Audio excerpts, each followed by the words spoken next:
Hello. இந்த வீடியோவில் இன்றைக்கி நம்ம கோஷ்கா சால்னா செய்வது எப்படின்னு பார்க்கலாம். முதல்ல ஒரு ஜாரில் சின்ன வெங்காயம், ஜீரகம், காளி மிர்ச்சி, கொஞ்சோண்டு கசகசை, புதினா போட்டு நல்லா மிக்சியில் அரைன்னு அரைச்சிட்டு அது லிக்விடாக ஜூஸாக மாறின பிறகு அது ஓரமாக வச்சிடுங்க.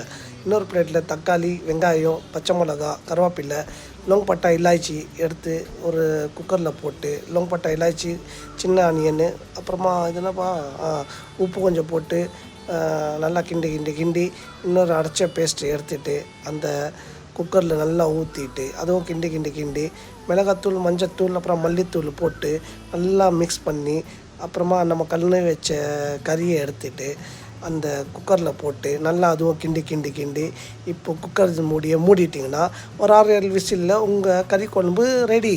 அது நீங்கள் இடியாப்பம் கூட சாப்பிட்லாம், ரொட்டி கூட சாப்பிட்லாம், ரைஸை கூட சாப்பிட்லாம். நீங்கள் சாப்பிட்டு கமெண்ட் பண்ணுங்கள், லைக் பண்ணுங்கள், ஷேர் பண்ணுங்கள்.